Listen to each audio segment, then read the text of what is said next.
Olha, vai ter festa em Olinda, livros contando histórias, pra guardar na memória, a Fliporto que vem aportar em Olinda. Bem, boa tarde a todos, é uma grande satisfação estar aqui com vocês mais uma vez, nesta maravilhosa festa literária que acontece nessa cidade linda que é Olinda.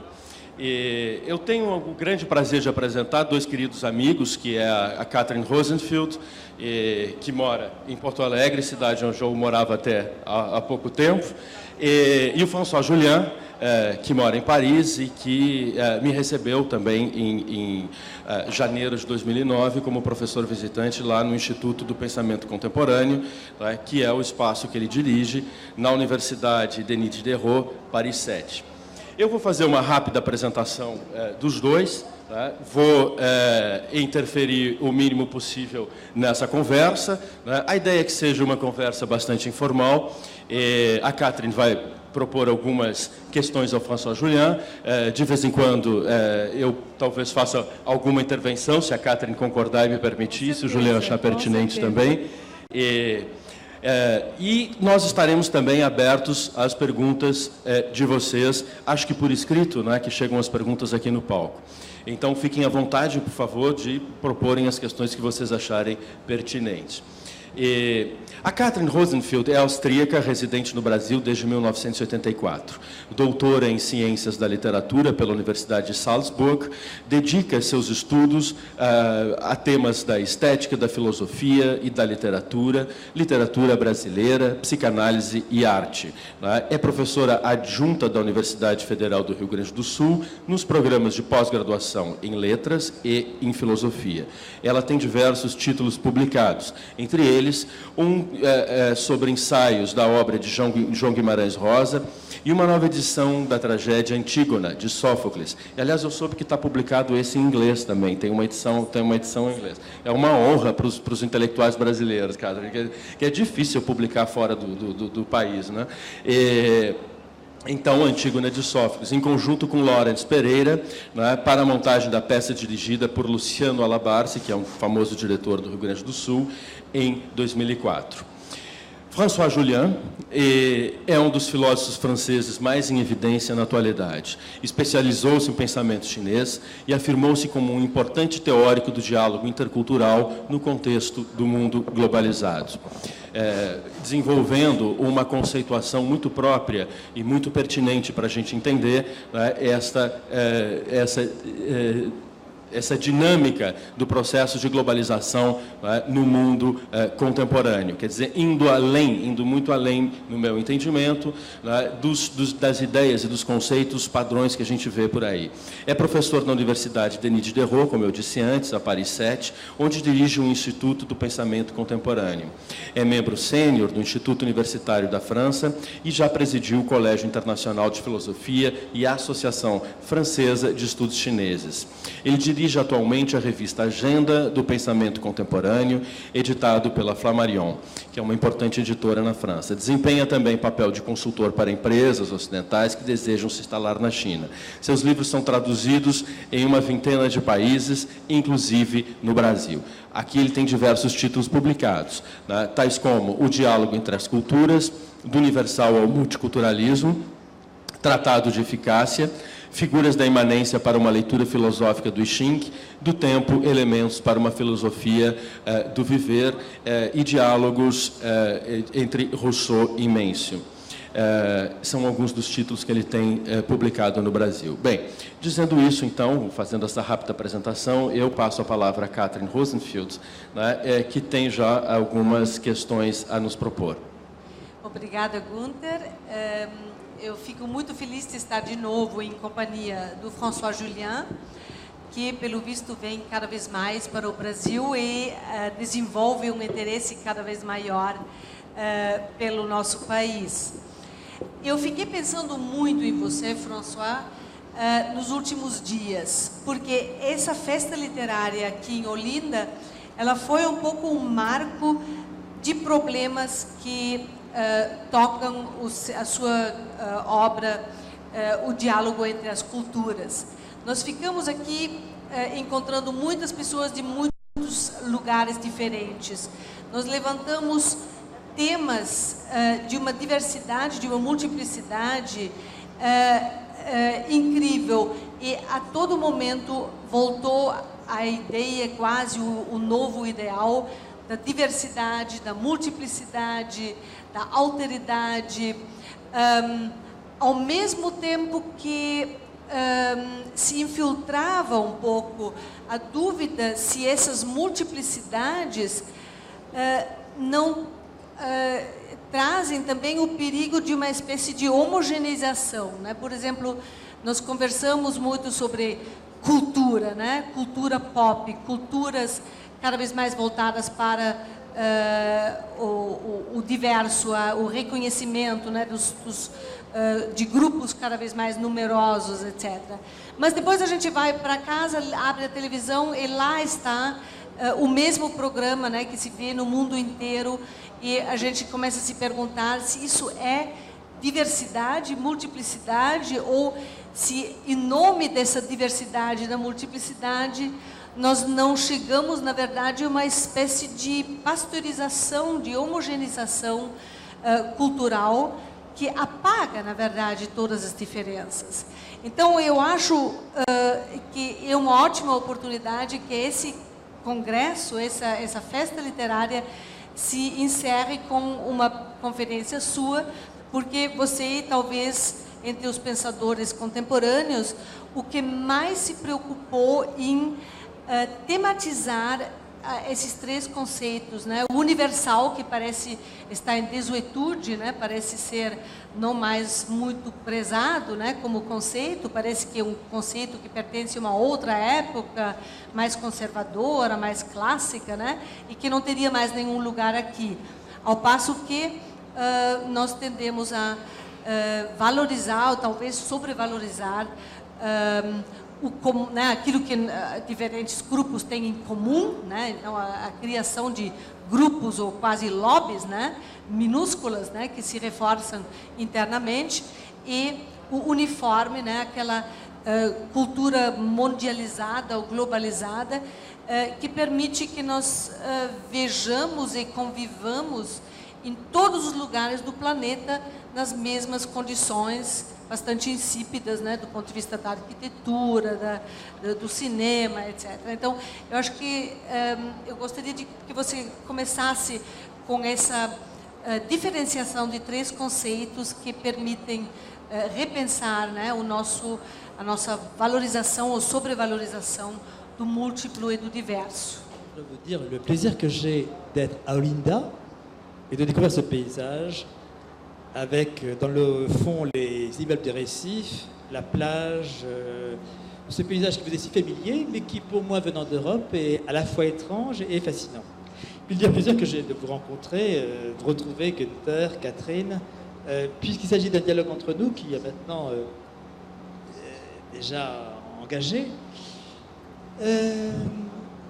Alors je crois qu'effectivement, je suis philosophe, donc je vais essayer de vous répondre d'abord à partir de concepts, et puis après, on pourra chercher peut-être comment les tourner vers la réalité brésilienne et la réalité d'ici. Il est vrai que je crois qu'il faudrait commencer par distinguer trois concepts qu'on tend à confondre et dont il faut marquer les écarts. Celui d'universel, qui est un concept de la raison.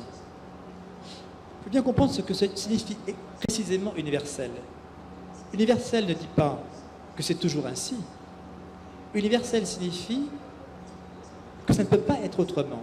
Donc ce n'est pas une notion de constat, c'est une notion de prescription. Cette différence est essentielle pour distinguer l'universel de la généralité. On m'entend comme ça? Vous m'entendez?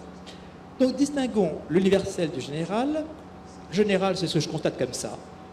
L'universel, c'est ce que je considère comme ne pouvant pas être autrement. Donc il y a une valeur de devoir-être, une valeur de prescription. Alors c'est un concept essentiel, peut-être c'est le concept de la philosophie occidentale, ce concept de nécessité. Universel renvoie à nécessaire et a été, disons, l'outil de la constitution du savoir scientifique de l'Europe à partir de l'idée de loi universelle. c'est grâce à cette idée d'un universel constituant des lois, et d'abord des lois de la nature, mais s'inscrivant au départ dans une, disons, dans une réflexion mathématique, que s'est fondé ce concept. Toute la question pour la philosophie européenne a été de savoir si ce concept, justifié dans le domaine de la science, était transférable à celui de l'humain. Est-ce que la morale pouvait être conçue comme universelle au sens de l'universel de la science? Universel a priori, celui des lois. Bon. Vous savez sans doute que Kant a fait ce choix de transférer l'universel des lois physiques à la moralité. Mais contre lui, s'est révolté la pensée européenne, en tout cas une certaine pensée européenne, tous ceux qui ont revendiqué les droits du singulier contre l'universel. En tout cas, je crois que sur la philosophie occidentale, c'est partagé dans cette appréciation ou refus de l'universel, avec quelque chose qui est quand même une sorte de trauma porté par la culture, qui est ce que nous dit Aristote, que eh bien, la science porte les universels, mais que l'existence est faite des singuliers. Ce concept a donc servi d'outil à la philosophie européenne. Le problème, c'est qu'aujourd'hui, on lui découvre un visage nouveau à cet universel, puisque la culture qui a porté la promotion de l'universel se rend compte soudain que ce qu'elle a considéré comme étant universel n'est en fait que du singulier, n'est en fait que le produit singulier de la culture européenne. Puisqu'à la rencontre d'autres cultures, elle se rend compte que cette exigence universelle, elle est propre d'elle-même, donc, et singulier. Donc il y a une sorte de contradiction propre au concept universel entre son exigence et puis ce qu'il reconnaît lui-même aujourd'hui à la rencontre d'autres cultures. Et je pense qu'au Brésil, la question se pose, n'est-ce pas, par rapport au caractère occidental ou non de la culture brésilienne. L'autre question qui se pose aujourd'hui dans la conscience que nous prenons de l'universel, c'est qu'on se rend compte que c'est un concept nécessaire du dedans lié sur la philosophie, mais que dès lors qu'on élargit la pensée universelle à la culture européenne, on se rend compte que c'est un concept beaucoup plus chaotique, composite qu'on pouvait le croire, et notamment qu'il a, disons, un arrière-plan très divers. Le concept philosophique des Grecs, mais la loi des Romains, mais le message évangélique de Paul, tout cela n'est pas du même ordre. Mais tout cela, c'est, disons, sédimentarisé dans la culture européenne. Alors la question, je crois, la première, c'est de se demander pourquoi l'Europe a été si attachée à l'exigence d'universalité. Ma réponse à titre d'hypothèse, c'est de dire qu'au fond, la culture européenne est une culture composite, et donc il y a eu besoin d'une sorte de clé de voûte, c'est-à-dire de notion comme ça surplombante pour unifier le disparate de la culture européenne, et que l'universel a joué ce rôle conceptuel. En tout cas, l'universel est fondateur d'un savoir. En ce sens-là, je l'opposerai à son double, et son double perverti, qui est l'uniforme. Et je crois que c'est essentiel aujourd'hui pour commencer à répondre à la question que vous évoquiez, de distinguer l'universel de l'uniforme. Dans les deux, vous entendez le 1, universel, uniforme. Simplement, l'universel, j'ai dit, est un concept de la raison, invoquant une nécessité, alors que l'uniforme est tout autre chose. C'est un concept de la production. Et revendiquant non pas une nécessité, mais une commodité. C'est le standard, c'est le stéréotype. C'est ce qui est fait sur le même mode parce que c'est plus commode. Donc vous voyez, la différence, c'est que l'universel invoque une nécessité, l'uniforme invoque une commodité. Or, pourquoi le problème se pose aujourd'hui? C'est parce qu'avec ce qu'on appelle comme ça la mondialisation, l'homogénéisation que vous avez dit, n'est-ce pas? Eh bien, dès lors qu'on ne voit plus que la même chose, on risque de croire que cette chose est universelle, alors qu'elle n'est qu'uniforme. On risque de croire que tout ce que je vois étant pareil, ce qui est pareil est légitime en raison. Non. Ce pareil peut être légitime par ça, disons, invoquer une standardisation, mais qui n'est pas pour autant une raison. Donc, je crois que c'est le problème du monde aujourd'hui, puisque dès lors qu'on trouve les mêmes choses partout, et les médias jouent le rôle évidemment de vecteur de ce partout, dès lors qu'on voit les mêmes choses partout, on peut être tenté de prendre pour universel ce qui n'est qu'uniforme. Donc vous voyez, l'uniforme est une sorte de simulacre de l'universel, de faux semblant, et donc d'illusion se prévalant d'une légitimité qu'il n'a pas. D'où, à mon sens, la nécessité aujourd'hui de faire reparaître des écarts, et je crois que c'est la fonction de la diversité culturelle que de refaire apparaître des écarts, de remettre en tension pour rompre ce risque d'uniformité, se faisant passer pour de l'universalité. Troisième concept, pour aller très vite, le commun. Alors, j'ai dit l'universel, le concept de la raison, fondateur de la science et de la philosophie. L'uniforme est un concept de la production, invoquant une commodité, celle du standard. Le commun, pour moi, est un concept non pas philosophique, non pas scientifique, non pas économique, mais politique. Le commun, pour moi, c'est le concept du politique, parce que le commun, c'est le partage. Déjà, les Grecs nous disent que finalement, qu'est-ce qui fait la cité? C'est qu'on partage. On a du commun ensemble. J'ai du commun avec mes proches, avec mes concitoyens, avec ceux qui sont les hommes, et avec les êtres vivants en général, au-delà même de l'humanité. Donc nous nous définissons nous-mêmes par des strates communs. Nous avons une géographie de nos divers communs, du plus proche au plus lointain, mais c'est un concept politique. Alors, ce qui me paraît important, c'est qu'au fond, ces trois concepts sont ambigus. L'universel, parce qu'on peut le prendre pour l'uniforme. L'uniforme, parce qu'il se fait passer pour de l'universel. Et le commun, parce que le commun est à la fois un concept inclusif, ceux qui sont avec moi, ceux avec qui je partage, mais en même temps exclusif. Et c'est le risque du communautarisme, où le commun ne joue plus comme facteur, disons, d'intégration, mais au contraire comme facteur d'exclusion, puisque le communautarisme, c'est justement de se refermer dans un commun qui n'est plus ouvert, qui au contraire exclut, renvoie au dehors. Ces concepts me paraissent pouvoir être utiles aujourd'hui pour essayer de mieux penser ce qu'on appelle comme ça la mondialisation et la fonction de la diversité culturelle. Pour aller dans la remarque que vous faisiez,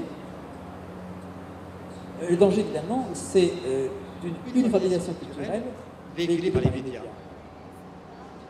Par rapport à quoi je revendiquerai non pas une identité culturelle, et je pense qu'au Brésil, encore moins qu'ailleurs, mais même pour la France dont je viens, je ne revendiquerai jamais une identité culturelle française, puisqu'on a eu un débat au début de cette année en France sur l'identité culturelle, et c'est un débat qui était en fait vain. Et pourquoi était-il vain?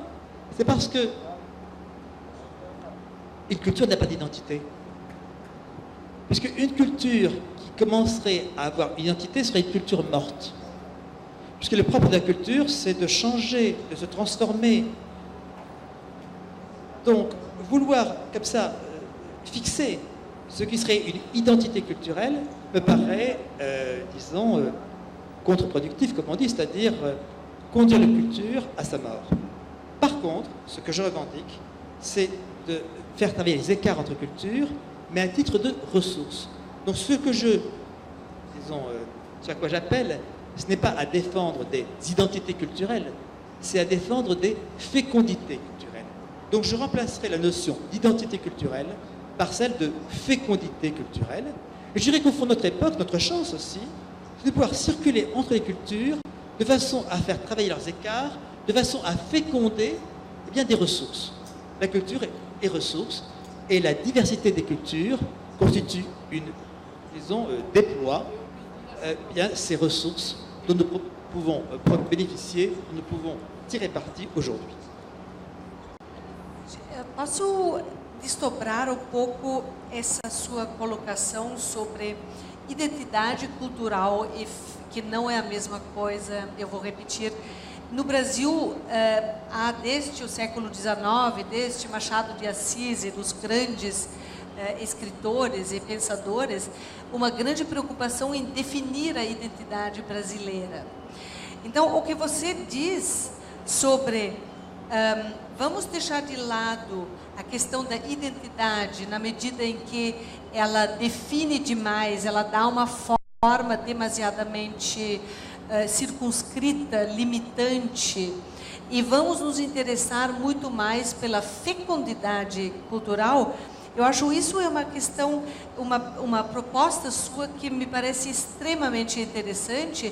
Generosa, né, cara? Generosa em relação às culturas da sociedade. Generosa, e ela recorta o que os melhores ensaístas e pensadores mais poéticos no Brasil propuseram a partir dos anos, né, do início do século XX. Eu penso, por exemplo, em Euclides da Cunha, né, que se insurgia contra a indiferença da cultura urbana, né, da cultura situada nas poucas grandes cidades na beira do mar, e esqueciam, né, ele acusava de indiferença criminosa, né, os seus contemporâneos e compatriotas que não queriam saber das outras culturas, das outras formas de ser que existem no interior, no Brasil, no sul, no centro, no norte, nesses inúmeros países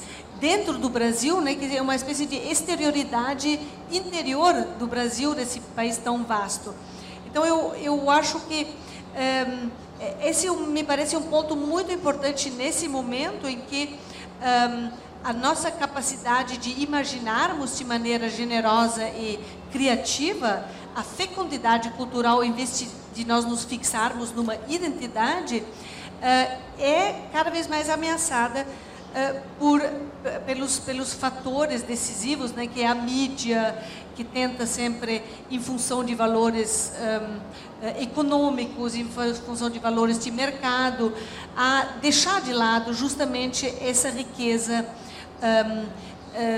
que o Brasil, a princípio, teria, né, de tantas etnias, tantas misturas, tantas regiões, né, que poderia ser uma ótima oportunidade para nós reinventarmos, né, fecundidades culturais, em vez de nós definirmos um padrão, digamos, economicamente apresentável, né, que em geral tende a se assemelhar a Miami, né, ou aquela arquitetura norte-americana, sempre de novo importada de fora.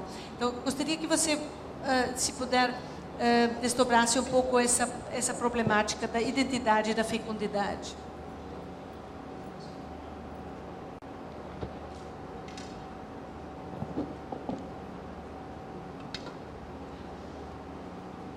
Oui, j'imagine que le Brésil, que je découvre progressivement au cours de mes voyages, est un exemple particulièrement marquant des problèmes que nous évoquons.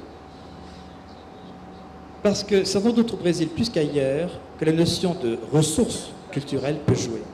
Mais ressources, bien sûr, au pluriel. Il y a des ressources culturelles. Je vois qu'il faut éviter deux choses. Pour moi, ce sont les deux écueils. D'une part, ce que j'appelle l'universalisme facile. L'universalisme facile, c'est donc de croire qu'il y a une sorte d'universalité donnée à laquelle tout le monde participerait. Or, cette universalité donnée est illusoire, parce que c'est ce que je projette à partir de moi comme pouvant être universel que je considère comme étant l'universalité de tous. Mais il faut se méfier aussi de l'inverse, que j'appellerais le relativisme paresseux. Le relativisme paresseux, c'est que chacun enferme sa culture dans une bulle et considère que c'est la sienne et que les cultures sont incommunicables. Quand je parle de ressources culturelles, c'est que je veux dépasser et cet universalisme facile et ce relativisme paresseux. Passer du concept d'identité à celui de fécondité signifie que la culture, c'est une ressource. Comme on parle des ressources naturelles, on s'inquiète aujourd'hui de la disparition des ressources naturelles. Est-ce qu'il y aura bientôt il n'y a plus de charbon, plus de ceci, plus de cela? Et on pourrait s'inquiéter tout autant de la disparition des ressources culturelles. Or, les ressources culturelles ne se déploient que dans la capacité qu'elles ont de former des écarts. Et je voudrais peut-être, en deux mots, vous dire quelle différence je vois entre différence et écart. Alors, je ne sais pas très bien comment on peut traduire écart en langue brésilienne. Mais la différence entre différence et écart me paraît importante pour comprendre, disons, comment les ressources peuvent être, comment les cultures peuvent être des ressources. Donc, quelle différence entre différence et écart? Ben, je dirais que la différence implique une position de surplomb, à partir de laquelle vous rangez entre le même et l'autre.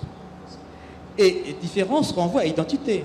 Vieux couple de la philosophie, identité et différence. Donc, différence est une notion de rangement.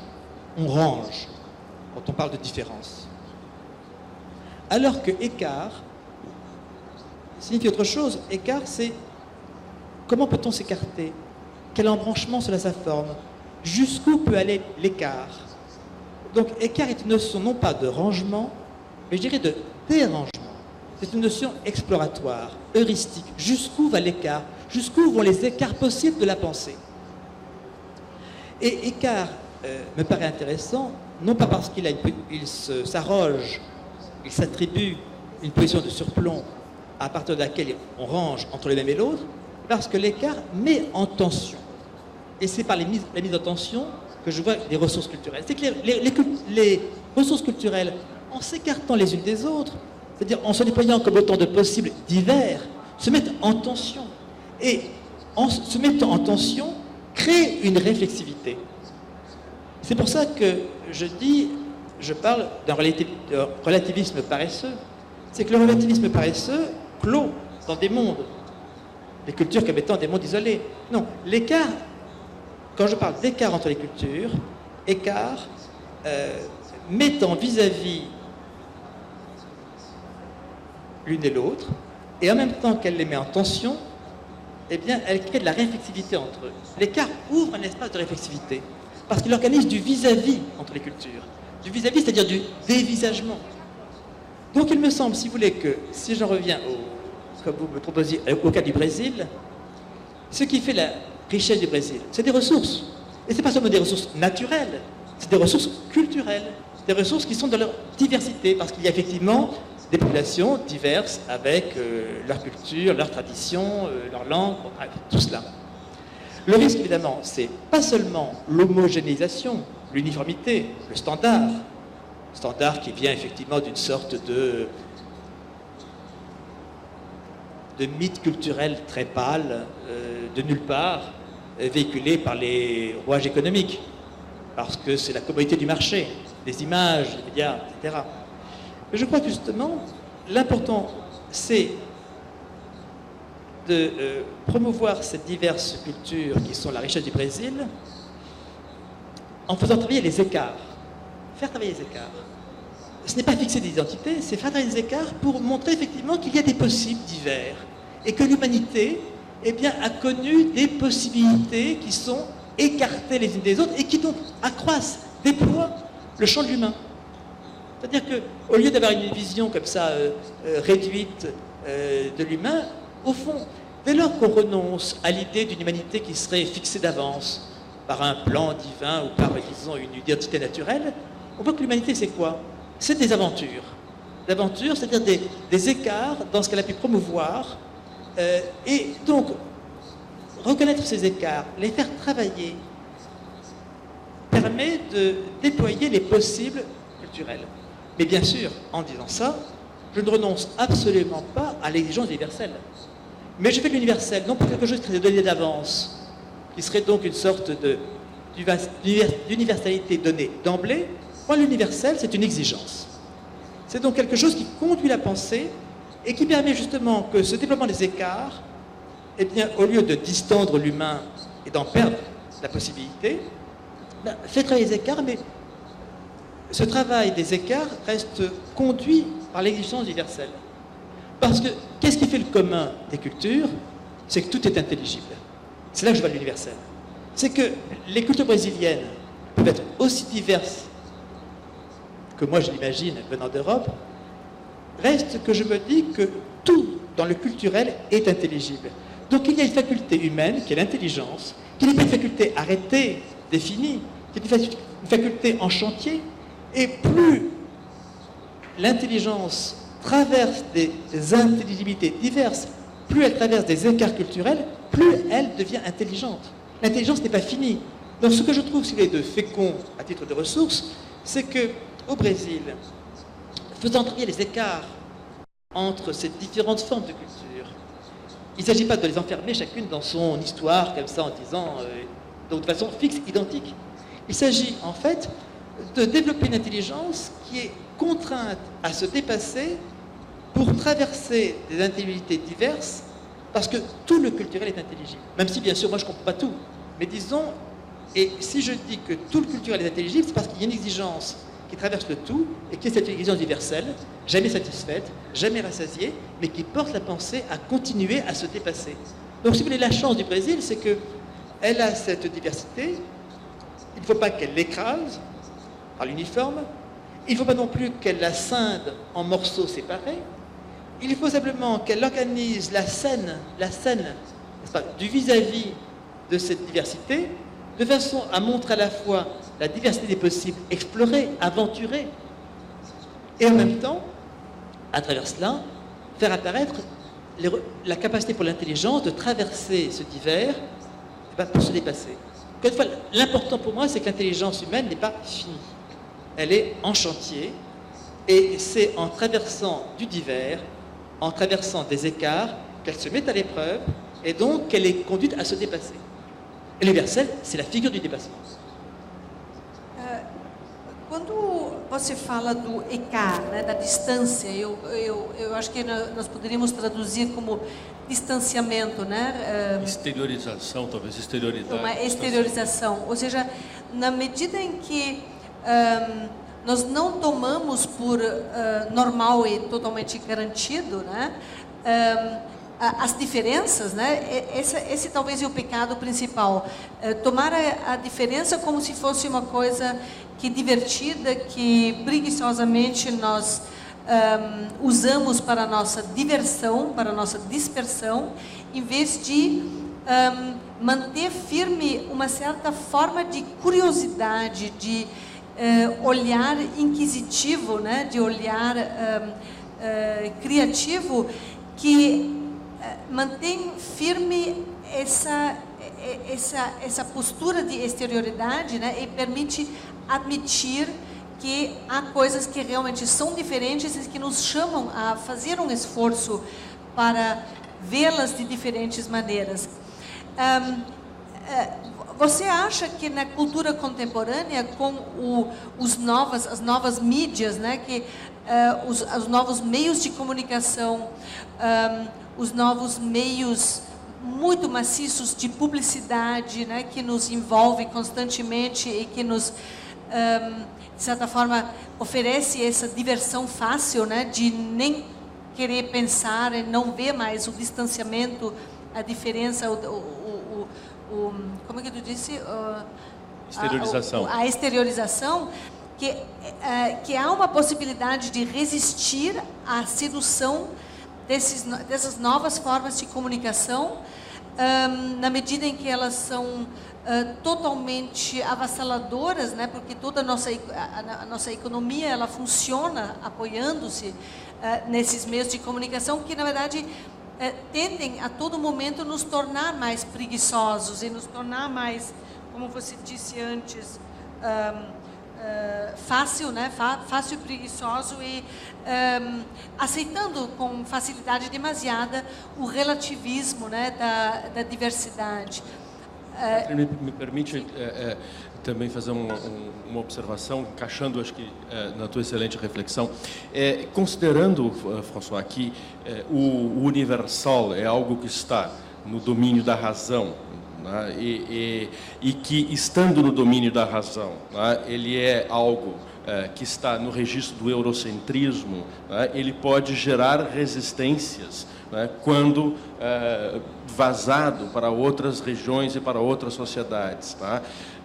Nesse sentido, quer dizer, como a Catherine disse no início, o universal, embora tenha agregado contribuições importantíssimas à história e ao mundo ocidental, etc., ele, de alguma forma, precisa ser revisto. Tá? Isso que a gente depreende também da leitura da tua obra. E aí eu pergunto, quer dizer, em grande medida, seguindo a esteira aqui, quer dizer, na esteira do que a Catherine está propondo, é possível nós construirmos um novo universal baseado na diferença, respeitando a diferença, mas, contudo, sem despencar no relativismo cultural, né, no excesso de relativismo cultural que, às vezes, a antropologia propõe, né, ou seja, quer dizer, determinados absurdos, né, quer dizer, que nos comovem, né, todos, acho que vocês viram, né, o drama desta senhora no Irã, né, quer dizer, que foi condenada à morte por apedrejamento porque teve uma relação extraconjugal, etc. Quer dizer, como é que a gente lida com isso? Isso está no plano. Devemos admitir isto, né, como, inclusive, o presidente Lula, num determinado momento, sugeriu, devemos admitir isto como próprio de uma cultura diferente. Isto é algo a ser respeitado, é algo a ser reconhecido como legítimo, né? Ou devemos, de alguma forma, né, nos antepor a isso e denunciar isso como um abuso contra a pessoa humana? Aí, quer dizer, aonde, qual é o limite, né, para os direitos humanos, né, e qual é o limite para o universal, né, para não despencar no relativismo cultural?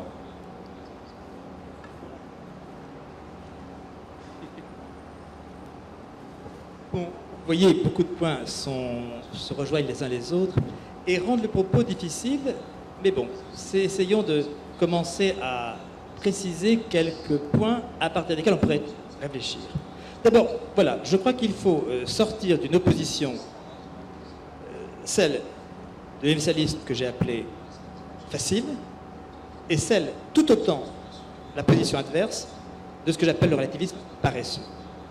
Donc si vous refusez les deux, qu'est-ce qu'il faut faire? Il faut trouver non pas une voie qui serait moyenne entre les deux, mais autre chose. Et autre chose, je crois, vous avez désigné le danger de la communication, qui est, disons, un peu ce désastre contemporain qui tente à uniformiser, parce que c'est la loi des médias, de produire des mythes qui sont d'autant plus crédibles qu'ils sont répandus, donc, et avec la raison financière qu'on connaît par-dessous. Mais je crois que le problème, au fond, est d'abord celui-ci. En tout cas, pour moi, je vous dis la chose telle que je la... non pas que je la travaille, mais la façon dont elle me travaille. Qui est que, au fond aussi, on n'est plus sûr que l'universel est donné d'emblée, dans une définition de l'homme, qui serait comme ça, donnée au départ de l'humanité par un grand récit, biblique ou autre. Mais si on pense qu'il y a l'humain, qu'est-ce que c'est que l'humain? C'est... toutes les tentatives que l'homme a fait pour se déployer. C'est là que les cultures ont un sens important. C'est que l'humain ne se réfléchit qu'à travers les écarts culturels. Je n'ai pas de définition de l'humain. Je n'ai pas de définition possible de l'humain. En revanche, j'ai une expérience de la façon dont des cultures se sont développées et ont déployé de l'humain. Alors, la question, c'est si on donne toute sa importance à cette diversité culturelle, est-ce qu'on renonce à des exigences d'universalité? Je vous dis non. C'est là que je crois que la ligne, il faut la définir précisément. Vous avez parlé des droits de l'homme. Je pense que si on relativise les droits de l'homme, il n'existe plus. Donc je crois qu'il faut à la fois tenir compte du fait que les droits de l'homme sont un produit singulier d'un moment de la pensée européenne, un moment, 17e, 18e siècle, la pensée des Lumières, et en même temps ne pas relativiser les droits de l'homme, sinon ils ne sont plus. Donc comment, si vous voulez, articuler de l'absolu et en même temps le singulier qui, parce qu'une culture est toujours une culture. Alors là je vais faire deux distinctions. La première, c'est que je conçois l'universel comme un outil ou comme une arme, et donc à l'opposé de l'universalisme. L'universalisme, c'est quoi? L'universalisme, c'est de dire, voilà, j'ai tout, c'est universel. Mais quand vous dites j'ai tout, c'est universel, vous ne pensez pas à ce qui manque à ce tout. Un exemple. En France, on a eu pendant 2 siècles un suffrage universel sans les femmes. Ça ne choquait pas, on l'appelait universel. Simplement, il n'y avait pas les femmes dedans.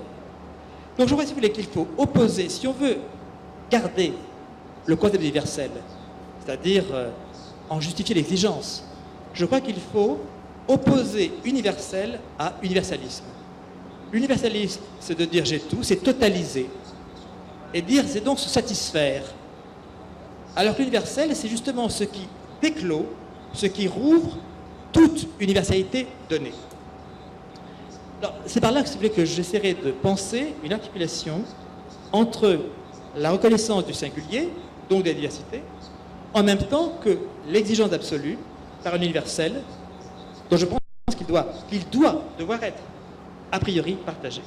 Vous évoquez le cas du Liban, c'est un exemple absolument, à mon sens, pertinent, enfin éloquent, puis historique, là, récent. C'est pour ça que j'introduis une notion, celle d'universalisant. Je ne sais pas si le traducteur peut rendre ce terme en langue brésilienne, parce que je crois qu'il y a un danger à parler universel comme acquis. Par contre, il y a des processus qui conduisent vers l'universel. Et les droits de l'homme, c'en est un. Donc sur les droits de l'homme, si vous voulez, je voudrais justifier cette position que je maintiens un absolu des droits de l'homme, tout en reconnaissant qu'ils sont le produit d'une histoire singulière. Comment cela ? Parce que je scinde la notion de droit de l'homme entre un versant positif et un versant négatif. Le versant positif, c'est le versant des valeurs qui sont celles des Lumières occidentales. C'est le contrat social, c'est le bonheur sur la terre, c'est tout ce qui forme les idéaux des Lumières. Or, je ne vois pas pourquoi nous voudrions que les autres cultures extra-européennes adoptent les valeurs européennes. Pourquoi ? Pourquoi, disons, faire du contrat social ce qui serait la valeur universelle ? On voit bien qu'il y a des populations qui ont vécu de façon cohérente et pour nous intelligible, sans passer par cet idéal-là. Même si moi, occidental, je suis attaché à cet idéal-là. Donc je crois que sur le versant positif, les droits de l'homme ne sont pas, disons, imposables aux cultures extérieures à l'Occident. Par contre, il me semble qu'il y a un versant négatif. Quel est ce versant négatif ? C'est le nom. C'est le nom de résistance. Exactement la question que vous posez, savoir si telle femme est condamnée à mort. Je sais bien que dès lors que je me situe dans l'ordre des valeurs, je suis dans le conditionnel. Donc il s'agit de faire reconnaître, donner un statut à cet humain qui dit non et qui va chercher plus loin, qui va chercher en amont par rapport au dispositif des valeurs telles que toute culture les promeut. Il y a plein de questions de public ici. Je pense qu'il y a une que c'est très intéressant. Quelle est votre opinion sur la loi de voile en France, la prohibition de le voile pour les femmes musulmanes ? Je crois d'abord qu'il y a deux voiles. Il y a le voile qui voile le visage ou le voile qui ne fait que couvrir les cheveux. Du premier, je dirais, du voile, disons, qui n'est pas intégral. Je dirais, c'est un signe culturel que je trouve inquiétant parce qu'il cache de communautarisme. Ce que je disais du commun qui peut être un commun, disons, d'exclusion. C'est qu'au fond, les personnes qui affichent par un voile leur religion et leur pratique, disons, familiale, affichent leur refus de s'intégrer. Donc, l'inquiétude que j'aurais, c'est, non pas dans le voile lui-même, mais dans ce dont il est signe, qui est un signe d'intégrisme, c'est-à-dire d'opposition à l'intégration dans, je parle de la France, dans la République. Toute autre chose est le voile complet. Parce que là, il s'agit d'une sorte de voilement de l'humain. Puisque c'est par le regard et c'est par le visage qu'on montre ce qu'on est. C'est pas seulement la photo d'identité sur la carte ou le passeport. C'est simplement que je parle à un visage. Donc, si c'est voilé, il y a un barrage qui est un barrage qui détruit le politique, qui détruit le public, qui détruit le commun. Donc, je crois que le premier voile, le voile partiel, si je dirais, il ne me gêne pas plus que cela, mais j'y vois le risque d'un signe de communautarisme, donc de rejet à mon égard, de rejet à l'égard des autres, et quelque chose dont il va à l'encontre de ce qu'est une république, c'est-à-dire res publica, une mise en commun.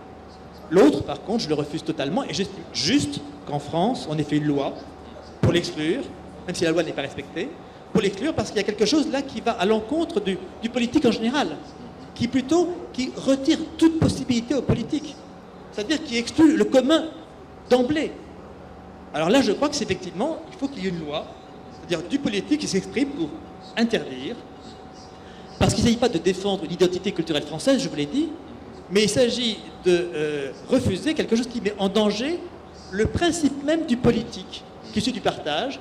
Et le partage politique, c'est de se regarder, c'est de se voir, et qu'il y a un vis-à-vis, que vous me voyez, que je vous vois, qu'un visage voit un visage et que l'autre visage voit le même visage. Alors là, il y a une dissymétrie de principe, qu'un visage voit l'autre et l'autre ne voit rien. Donc je crois que c'est, disons, la rupture, une rupture initiale de ce qui est le politique. Et là, je crois qu'il faut une loi pour l'interdire, et je n'ai pas peur d'interdire. Il y a une question aussi sur... je pense qu'il y en a que de 5 minutes, et notre temps est presque fini. Mais il y a une question que je pense que c'est très intéressant sur la communauté commune européenne. Quelle est votre opinion sur la communauté? Je me souviens d'un passage dans votre bouquin où vous disiez que Bruxelles, c'est une usine de l'uniforme. C'est ça? Hélas, oui. Donc, pourquoi vous pensez comme ça? Quelle est votre opinion sur la communauté commune européenne? Alors, bon, le dire en 2 mots est toujours difficile parce qu'il faut faire un peu d'histoire. Il y a un mérite de la communauté européenne, c'est d'avoir progressivement interdit la guerre en Europe. Ça, c'est considérable. Parce que le XXe siècle a été l'épuisement de l'Europe dans ses guerres, et de plus en plus inhumaine. Donc, je crois qu'il y a un geste là qui est un geste important, historique, de dire non, on forme une communauté entre pays qui se sont fait la guerre si longtemps. Bien. 2 limites à cela. La première, c'est l'idée que plus c'est grand, plus c'est beau. Je ne crois pas. Big is beautiful, dit-on, je ne suis pas sûr. Je pense que plus l'Europe s'est élargie, moins elle a eu de consistance. Et l'Europe à 27, je ne sais pas très bien ce que c'est. Je ne sais plus ce que c'est. Parce que je ne vois plus très bien ce qui est partagé. Je veux dire, une Europe commune a de sens par le partage qu'elle promeut entre les différents membres qui la constituent. Or, évidemment, avec les Allemands, les Italiens, les Espagnols et les Portugais, je vois ce qui est partagé. Et plus je m'enfonce vers l'Est, moins je sais. Et la question aujourd'hui de la Turquie, est-elle ou non dans l'Europe? Je dirais, la Turquie peut entrer dans l'Europe, mais il n'y a plus d'Europe. Il n'y a plus d'Europe dans ce cas-là. Parce que, bon. Alors maintenant, je voudrais dire un autre point. Donc, je crains que l'Europe se défasse en s'agrandissant. À trop s'agrandir, on ne sait plus ce qu'on réunit. Premier point. Le second, qu'est-ce qui fait, non pas l'identité, mais la ressource ou la fécondité culturelle européenne? Pour moi, c'est, disons, j'en parle parce qu'on a un épisode douloureux pour nous en Europe, qui est que quand nous avons voulu faire une constitution européenne, il fallait faire un préambule, comme on fait dans toute constitution et comme la tradition française l'a faite aux grandes heures de la Révolution. Or, nous n'avons pas pu écrire le préambule de la Constitution européenne. C'est grave. Parce que, et c'est pour ça que la Constitution n'a pas été votée, parce qu'on ne peut pas mobiliser une communauté s'il n'y a pas des principes qui la portent. Or, nous n'avons pas pu rédiger un préambule à la Constitution européenne. Donc, échec de la Constitution. Et pourquoi n'avons-nous pas pu rédiger ce préambule? Parce que les uns disaient l'Europe est chrétienne, les autres disaient non, elle est laïque. Est-elle chrétienne ou laïque? Je répondrais, mais elle est les deux. Et ce qui fait Europe, ce qui fait ressources. Il est paganisme. Oui, elle est toutes sortes. Donc, ce qui a fait la ressource de l'Europe, sa fécondité, c'est la mise en tension d'opposés. C'est ça qui fait Europe. C'est que l'Europe s'est déployée entre des langues diverses, des langues de culture. Mais je ne défends pas le français, je défends l'allemand, l'italien, l'anglais. L'anglais, pas la langue standard. Donc, le véritable anglais.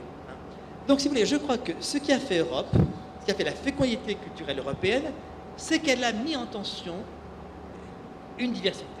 Être cultivé en Europe, c'était quoi? Connaître plusieurs langues de culture. Et l'Europe, disons, a été dans cette mise en tension. Effectivement, croyance en Dieu, déjà, oui, vous dites tradition qui est dans la philosophie grecque, le côté platonicien et puis le côté démocrite. Bon, déjà, il y a tension entre ceux qui promeuvent la figure de Dieu et ceux qui s'en retirent au nom de la science, au nom Démocrite, Épicure. Enfin. Donc, si vous voulez, ce qui me paraît faire Europe, c'est justement la mise en tension d'opposés.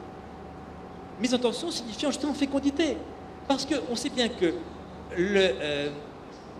la théologie a bénéficié dans sa constitution du savoir rationnel qui s'est constitué contre elle, fait de la science, et réciproquement. Donc, je crois qu'il fallait dire, l'Europe, elle est justement, ce qui fait sa richesse, c'est sa diversité. Comme je parle de diversité brésilienne, diversité parce qu'il y a effectivement une tradition religieuse qu'il serait stupide de nier. Il y a un christianisme qui a effectivement marqué l'Europe, mais il y a aussi la laïcité qui a travaillé contre cela, et qui a renversé l'Inquisition, et qui a exigé autre chose qu'un idéal d'humanité. Et l'Europe, c'est les deux, et plutôt c'est le travail de l'un sur l'autre. C'est cette façon conjointe de s'inspirer, à la fois de lutter contre un adversaire, mais en même temps, eh bien, de se dépasser dans cette lutte. Donc je crois qu'il fallait dire l'Europe, elle est faite d'écarts qui l'ont fait travailler et qui ont mis en tension des ressources qui sont aujourd'hui celles aussi bien du christianisme que de la laïcité. Il y a plein de questions ici. Je pense qu'on a du temps pour faire une autre en plus. Il y a une question très intéressante ici sur les gypsies et sur les ciganos. Ciganos em francês é gypsies, non? Gitans. Merci. Sur les gitans, sur l'expulsion de les gitans de France. Et qu'est-ce que vous pensez? Bon, alors là, nous tournons dans le politique, disons de l'actualité, mais pourquoi pas? Pourquoi pas? Je dirais qu'il faut éviter la réaction immédiate où on dirait que c'est mal, n'est-ce pas, d'avoir fait ça. Je pense qu'il y a des raisons pour la politique française d'un président qui veut récupérer un électorat à droite et donc il prend des mesures de droite. Bon, il faut voir la réalité politique à 2 ans d'élection, donc quelque chose qui est très, très français, qui je pense n'intéresse pas beaucoup en dehors de France. Mais il y a une question en France qui est, en France, en Europe, qui est ce qu'il y a de l'intégration. Là, c'est un vrai problème. Et parce qu'il faut, pour qu'il y ait du commun politique, il faut qu'il y ait du partage. Et s'il n'y a pas suffisamment de partage, la politique, enfin plutôt le politique se dissout, se défait. C'est l'affaire du voile. Moi, je crois que ce qu'il faut revendiquer dans la res publica, la chose commune, c'est qu'est-ce qu'on met en partage. Donc si quelqu'un se voile intégralement, il ne partage plus. Et il affiche qu'il ne partage pas. Donc ça défait le politique. Ce n'est pas le cas des gitans, mais ce qui me frappe, c'est qu'il faut effectivement, dans le paysage français, définir ce qui est mobile et immobile, ce qui a une adresse et ce qui n'en a pas, et penser le rapport des deux. Si la France recueille les gitans uniquement parce qu'ils ne peuvent pas aller ailleurs, ce n'est pas une bonne raison. Je me souviens des hauts cris de la commissaire européenne de Luxembourg. Au Luxembourg, il n'y aura jamais de gitans, parce que le pays n'accueille pas. Vous voyez ce que je veux dire? C'est qu'il y a certains pays qui accueillent, d'autres qui n'accueillent pas. Mais aller en Suisse, gitans en Suisse, vous aurez du mal. Aller gitans au Luxembourg, vous aurez du mal aussi. Donc je crois qu'il faut envisager cette question en évitant le réflexe politique. Parce que la politique n'est pas faite de réflexe. Elle est faite de conception, elle est faite de promotion, elle est faite d'idéalité, et aussi de tenir compte des circonstances. Il n'y a pas de réflexe. Je veux dire que je crains la bonne conscience. À la fois, je suis contre ce qui s'est fait cet été, mais je crains la bonne conscience qui crie trop vite que c'est mal, parce que souvent c'est une bonne conscience qui, elle, est sauve de ces problèmes-là. Et les pays qui ont crié le plus fort contre cette politique de renvoi des gitans en Roumanie sont des pays qui ne craignaient rien des gitans et de leur implantation chez eux. Donc tout cela est à voir, je crois, avec prudence, en se rappelant qu'est-ce qui est en jeu. Et ce qui est en jeu, c'est le commun partageable. Donc je crois que ça renvoie à une question très lourde pour l'Europe aujourd'hui, sa capacité d'intégration, c'est de faire participer la population à des idéaux communs, qu'il y ait un commun d'idéalité partageable. S'il n'y a pas ça, il n'y a plus de République. Et moi, je suis pour la République. Je suis pour une République, définissant les idéaux qui sont constitutifs. Par exemple, je suis pour l'enseignement obligatoire. Ça, c'est un idéal républicain. Et si des enfants de France ne vont pas à l'école, cela met en question, met en péril l'idéal républicain. Parce que je crois à l'école disons, obligatoire, parce que je crois à une citoyenneté partagée par tous, universelle. Et l'un va avec l'autre. Si vous avez des électeurs qui n'ont pas été à l'école, ça pose un problème de la République. Merci. Je pense que pour finaliser, vous voulez poser uma dernière question? Isso é bom. Isso é um problema realmente muito interessante que você coloca aqui, que seria interessante num outro debate traduzir para os problemas brasileiros, né? Por exemplo, você fala, né, uma criança tem que ir na escola para poder participar, né, do comum, daquilo que universalmente se compartilha, né, numa determinada sociedade. No Brasil, às vezes, eu tenho uma preocupação ao contrário, né? Nós temos muita insistência nos últimos 10, 20 anos sobre a universal alfabetização, né? Que fez grandes estragos e que, de certa forma, estigmatiza culturas e formas de vida que passam pela oralidade, pelo não escrito, etc. Né? Então, aí no Brasil, né, pela vastidão e a diversidade das culturas dentro do mesmo país, eu acho que a questão se coloca bastante diferentemente, de forma que ultimamente eu me preocupo um pouco com essa sobrevalorização do escrito, né, da escrita, de uma escrita meramente mecânica, né? Uma escrita aprendida rapidamente, né? Para evacuar e para marginalizar outras formas de comunicação. Mais do que isso, né, Catarina? A ideia de que é possível fazer um vestibular nacional num país com as dimensões continentais como o Brasil e com as diferenças regionais que esse país tem. Eu pessoalmente, assim, lendo a obra do Julian, eu acho que é uma ideia completamente absurda, né? Eu só posso recomendar a todas as pessoas que cuidam da educação nesse país que leiam a obra do Julian, né? Quer dizer, para ver como isso é impraticável, vai dar sempre algum tipo de problema. Né?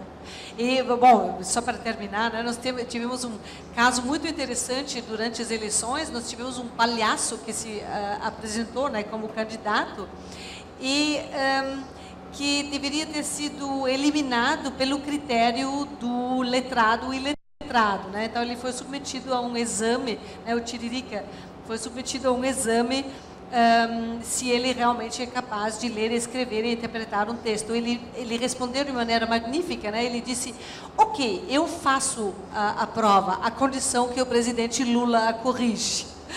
Ou seja, tocando exatamente nesse ponto, né? Que tem outras formas de inteligência, né? Que não passam necessariamente por essa homogeneidade de uma certa escrita, né? Que na França, evidentemente, pode ser confundida com uma maneira universal de administrar a cultura. Talvez isso no Brasil coloque problemas mais sinuosos. Eu acho que também...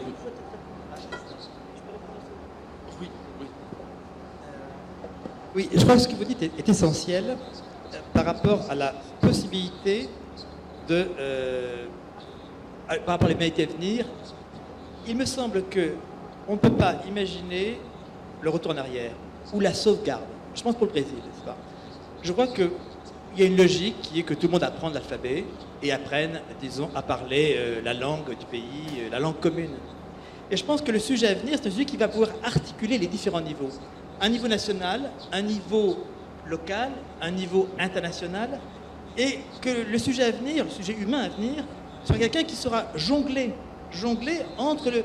Parce qu'on ne peut pas, disons, vouloir maintenir des populations à l'écart, vouloir les laisser dans leur dialecte, vouloir les laisser... C'est pas juste, je trouve. Je pense que toutes les populations ont droit à accéder à des commodités culturelles qui sont maintenant, disons, qui sont une richesse de plus. Et l'alphabet, l'écrit en est. Mais je crois qu'il faut justement savoir articuler ces différents niveaux entre le local, le milieu, n'est-ce pas, le national, et puis le global, comme on dit, et que c'est vrai pour nous tous, pas seulement pour, disons, les dernières tribus comme ça à l'écart dans telle ou telle région du Brésil. Je pense que nous avons tous affaire à nous constituer en sujet culturel à différentes échelles. Et à savoir comment avoir justement une échelle locale de paysage, de voisinage, avec son dialecte, avec sa connivence, une échelle nationale qui est celle du politique, avec ses exigences, et puis une échelle qui est une échelle que envisageaient déjà les stoïciens, cosmopolite, mais qu'il faut pouvoir circuler entre elles e ne pas se bloquer a un niveau de l'échelle. Então, só para terminar, eu acho que a ideia do universal que você propõe, ela é uma espécie de elogio à criatividade, um elogio à flexibilidade, né, que se depara justamente com o distanciamento, o écart, né, a exterioridade e capaz de permanecer nessa curiosidade permanente que permita sempre de novo resituar as diferenças enquanto universalizáveis. Então, eu acho que uma exaltação da possibilidade do diálogo, né? Do diálogo entre as pessoas e do diálogo entre as culturas. Julian, para finalizar, duas palavras sobre a função do intelectual no mundo contemporâneo. É possível?